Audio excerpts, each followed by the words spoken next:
네, 김남준 대변인입니다. 브리핑 시작하겠습니다. 이재명 대통령은 지난 11일부터 12일까지 세종 컨벤션 센터에서 정부 부처와 소속기관의 업무 보고를 받았습니다. 이번 업무 보고는 이재명 정부 출범 6개월이 된 시점에서 내각의 속도감 있는 정책 이행을 위해 마련됐습니다. 또 국민주권정부의 국정운영 청사진을 국민께 직접 보여드리기 위해 역대 최초로 생중계됐습니다. 오늘 브리핑에서는 2일차 업무보고에 걸쳐 대통령의 주요 메시지를 통해서 정부의 주요 국정 철학을 토파보도록 하겠습니다. 이를 통해 향후 국정운영 방향을 엿볼 수 있을 것이라고 생각합니다. 먼저 이재명 대통령은 책임 있는 행정을 국정 운영의 최우선 가치로 꼽았습니다. 이 대통령은 국토부 업무 보고 중 전세 사기 피해자에게 정부가 보증금 일부를 먼저 지급하고 이후 구상권을 행사하는 방안은 국민에게 공식적으로 약속한 사안이라며 관련 내용을 검토해 보고하라고 지시했습니다. 아울러 이 과정에서 예산이나 인력 부족으로 필요한 일을 하지 못하는 것은 말이 되지 않는다라면서 이 단순한 예산이나 인력 부족으로 인한 행정 지연은 용납하지 않겠다라는 뜻을 밝히기도 했습니다. 즉 이것은 국민과 한 약속은 지킨다는 것이 국정 원칙이라는 뜻입니다. 다만 이 대통령은 실현성이 낮은 계획을 뭉개면서 국민을 속칭 희망 고문하는 것도 무책임한 행정으로 지적했습니다.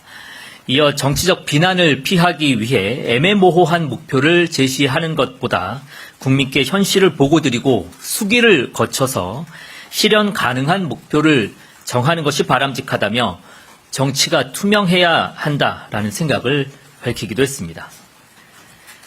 다음으로 이 대통령은 공정한 국정 운영을 수차례 강조했습니다. 이를 위해 이 대통령은 우리 사회에서 관행으로 굳어진 불공정에서 탈피할 것을 주문했습니다.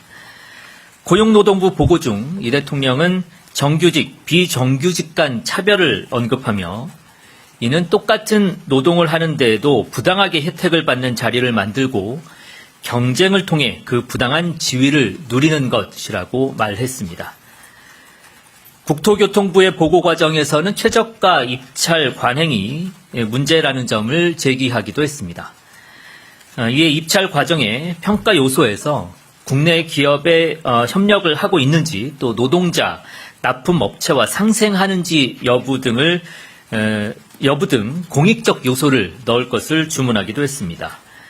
아울러 입찰 과정에서 페이퍼 컴퍼니를 활용하는 등 이 공정성을 저해하는 행위를 방치하지 말 것도 당부했습니다.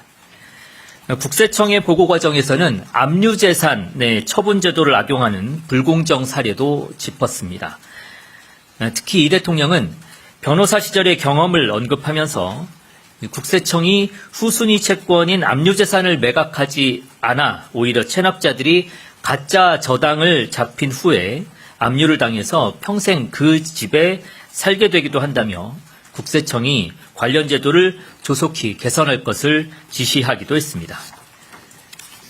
또한 이 대통령은 공정한 국정 운영을 위해 관료 편의주의를 타파할 것을 당부하기도 했습니다. 이와 관련해서는 대표적으로 과기정통부의 보고 과정에서 정부 R&D에 대한 평가 방식이 지적됐습니다. 이 대통령은 정부 R&D 성공률이 지나치게 높은 점을 지적하며 이는 관료 편의주의적인 평가 방식으로 인해 민간에서 하기 어려운 성공률 낮고 장기적으로 필요한 연구가 이루어지지 않아서임을 꼬집었습니다. 또한 연구 과정에서도 통제의 편의성을 위해 잘못을 저지르는 소수가 아닌 죄 없는 다수에게 굴레를 씌우고 있다며 자율성을 최대한 보장하되 잘못을 저지르는 소수를 엄격히 제재하라고 지시했습니다.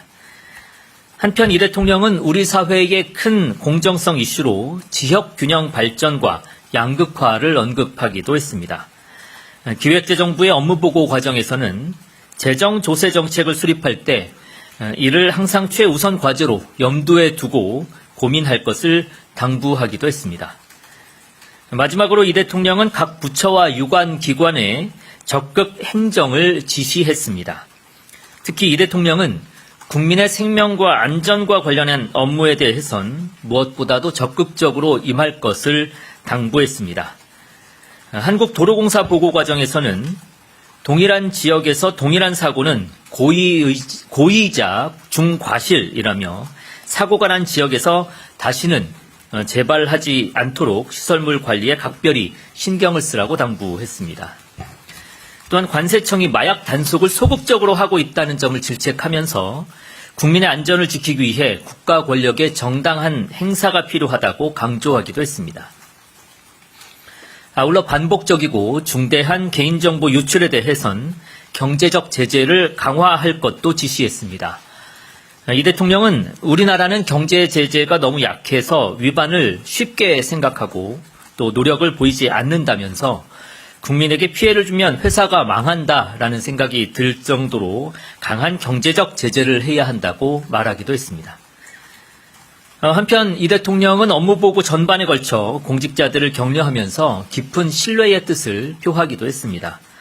특히 이 대통령은 첫 업무보고 일정을 시작하기에 앞서 대다수의 공직자가 본래 역할에 충실한 것을 알고 있다면서 나라의 미래와 또 다음 세대의 삶을 위한 책임감을 갖고 열심히 일해줄 것을 믿는다라고 말했습니다. 또 각 업무보고 말미에는 이 대통령의 제안으로 실무진들이 자유롭게 발언할 기회가 주어지기도 했습니다. 이 과정에서 우주항공청 차장이 대통령께서 우주항공청을 방문해 홍보대사인 지드래곤에게 위촉장을 직접 수여하면 좋겠다라고 건의를 하자 이 대통령은 지드래곤을 만날 기회를 주는 거냐라면서 가야겠다고 말해 회의장이 웃음바다가 되기도 했습니다. 이상입니다. 네, 질문 있으신 기자분들의 질문을 받도록 하겠습니다.